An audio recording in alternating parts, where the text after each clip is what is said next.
If you know the enemy and know yourself, you need not fear the result of 100 battles. If you know yourself but not the enemy, for every victory gained, you will also suffer a defeat. If you know neither the enemy nor yourself, you will succumb in every battle. Sun Tzu, The Art of War. So what are we talking about today? What I want to talk about in this video is the Communist Manifesto. I was flipping through Amazon looking for something new to read, and the Communist Manifesto popped up, and I was surprised. I think I paid less than $1 for the Communist Manifesto. It's 46 pages long. Saw it on paper book, Amazon for $3. So, in the spirit of Sun Tzu, certainly read through. And it's interesting, there's a few things that are quite obvious right away after you read the Communist Manifesto is how few people have probably read the Communist Manifesto on both sides. Certainly, you get on social media, immediately on reading this, you start seeing people talking about Karl Marx. They talk about communism. They obviously have no idea, no clue on what he said, what's in the manifesto. I'm certainly not going to read it to you, but I would recommend, if you're interested in Sun Tzu, what he has to say, his wisdom, that it's maybe worth taking a look. So I'm going to jump into it, lean into it a little bit, read through a little of it. So this is the opening. A specter is haunting Europe. The specter of communism. All the powers of old Europe have entered into a holy alliance to exorcise this specter. Pope, Tsar, Metternich, and Guizot, French radicals and German police spies. Where is the party in opposition that has not been decried as communistic by its opponents in power? Where is the opposition that has not hurled back the branding reproach of communism against the most advanced opposition parties as well as against its reactionary adversaries? Two things result from this fact. Number one, communism is already acknowledged by all European powers to be itself a power. Two, it is high time the communists should openly, in the face of the whole world, publish their views, their aims, their tendencies, and meet this nursery tale of the specter of communism with a manifesto of the party itself. To this end, communists of various nationalities have assembled in London and sketched the following manifesto to be published in English, French, German, Italian, Flemish, and Danish languages. So, interesting point on this. Communists of various nationalities have assembled in London and sketched the manifesto. Well, it's 46 pages long, and you could tell they were running out of content well before the end, so I'm not sure quite how many people they had working on the book, but it's a little short, it's a little light in the pages. Karl Marx, Frederick Engels, and obviously whoever else they could assemble. Maybe it was just the two of them. They kind of ran out of content. That's my first reaction. It's a little light, and if you paid $3, maybe you got overcharged. I'm pretty sure it was less than $1 on Kindle, but I'll get into it, right? I think there's more. Once again, Sun Tzu, if you know the enemy and know yourself, you need not fear the result of 100 battles. Now, having read this and seeing how little most people seem to know about communism, especially the communists on social media, I feel that very few people know their enemy or themselves for that matter, right? So we can kind of jump into a little bit. There's one thing that stood out right away. I'm just flipping through. There's not a lot of book here. I can't flip too fast or I'll end up at the end. The distinguishing feature of communism is not the abolition of property generally, but the abolition of bourgeoisie, if I'm saying it properly. I'm not French. Bourgeoisie, bougie. But modern bourgeoisie, private property, is the final and most complete expression of the system of producing and appropriating products that is based on class antagonisms, on the exploitation of the many by the few. So this is important. In this sense, the theory of communism may be summed up in a single sentence: abolition of private property. That's it. In communism, they want to take your stuff, right? Private property should not exist. We communists have approached with the desire of abolishing the right of personally acquiring property as the fruit of a man's own labor, which property is alleged to be the groundwork of all personal freedoms, activity, and independence. Hard-won, self-acquired, self-owned property. Do you mean the property of the petty artisan and the small peasant, a form of property that preceded the bourgeois form? There is no need to abolish that. The development of industry has to a great extent already destroyed it and is still destroying it. Or do you mean modern bourgeoisie, sorry, not French, private property? So yes, the definition of communism is they want to take all your stuff, right? That's communism right there. So I'll keep flipping through. There's some interesting stuff in here, right? Okay. This is, let's see, I have my pages. I'll give you my page numbers so you can follow along. Page 15. Now this is page 15 of 26, so it might just be the font. The font is a little bit different between this and the 46 pages. That must have been a small book. There are, besides, eternal truths such as freedom and justice, etc., that are common in all states of society. But communism abolishes eternal truths. It abolishes all religion, all morality. Instead of constituting them on a new basis, it therefore acts in contradiction to all past historical experience.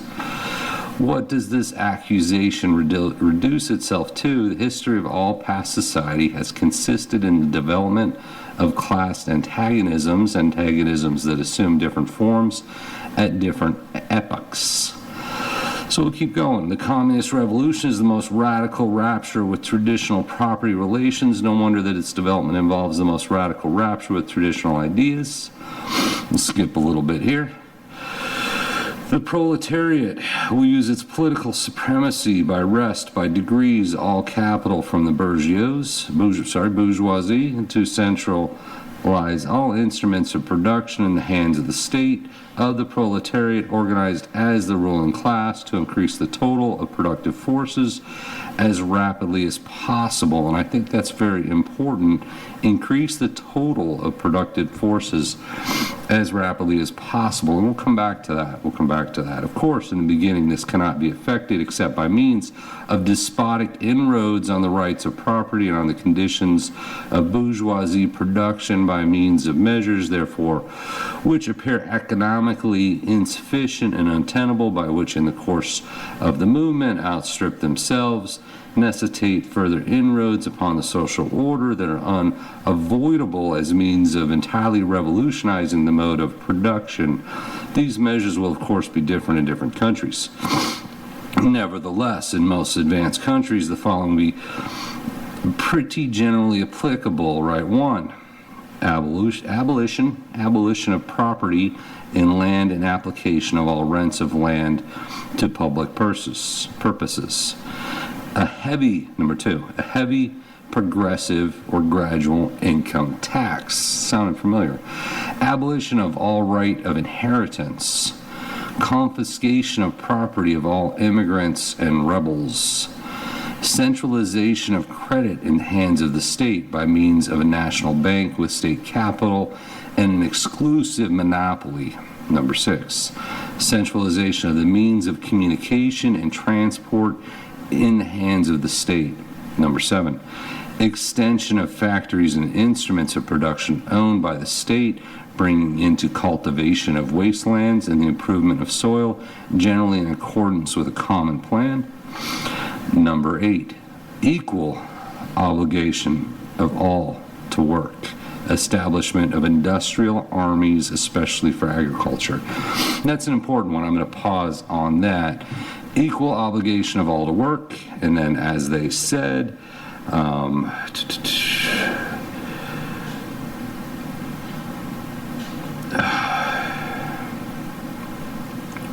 increase the total of productive forces as rapidly as possible. So under communism, everyone's supposed to work really hard, and no one gets to own anything, right? That's pretty straightforward. That's 8.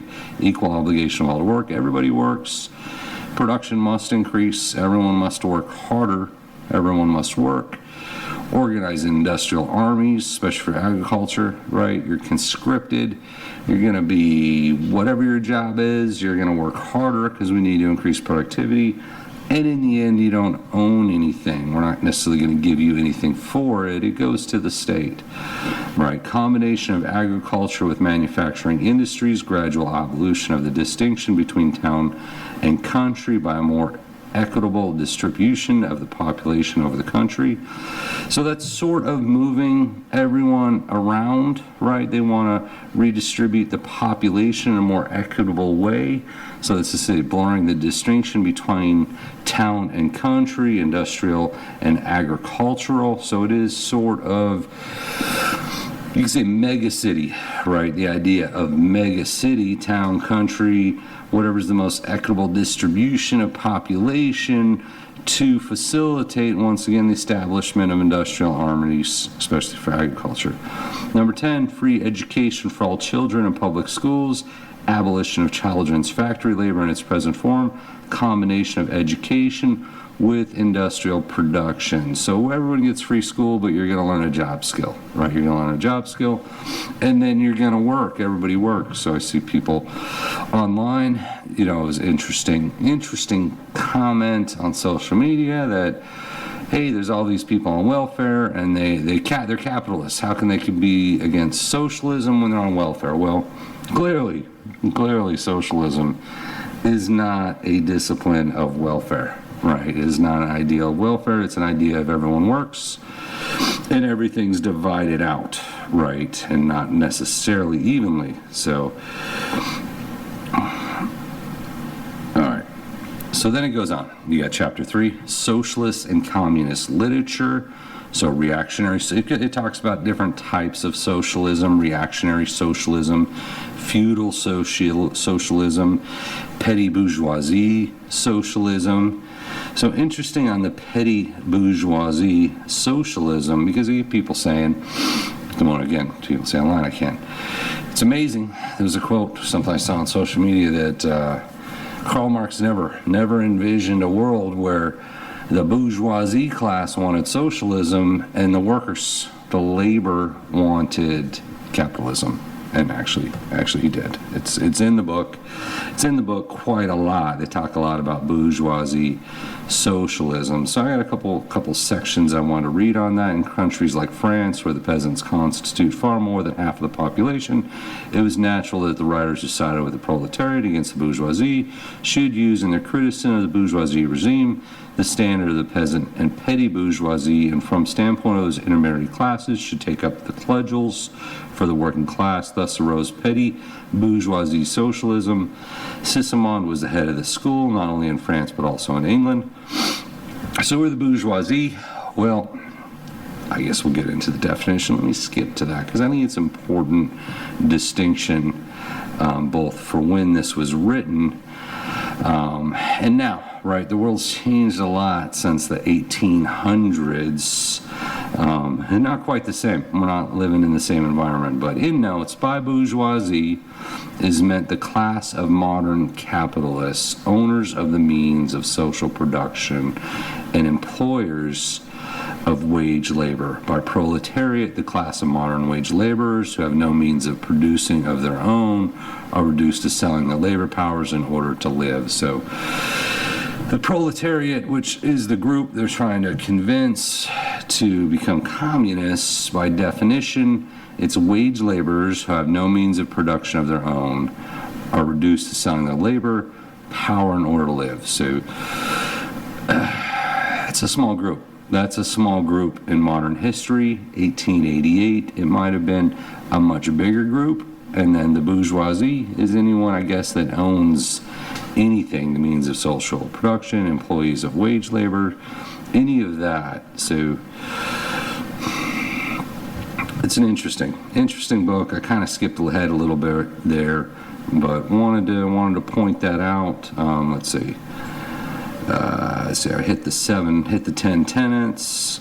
But bourgeoisie socialism, of course, they've got a section on German or true socialism. So even in the 1800s, they were arguing about what is true socialism. The French socialist and communist literature was thus completely emasculated, and since it ceased in the hands of the Germans to express the struggle of one class with another, he felt conscious of having outcome French one-sidedness and representing not true requirements, the requirements of truth, not the interests of proletariat, but the interests of human nature, of man in general, who belong to no class, has no reality, who exists only in the misty realm of philosophical fantasy.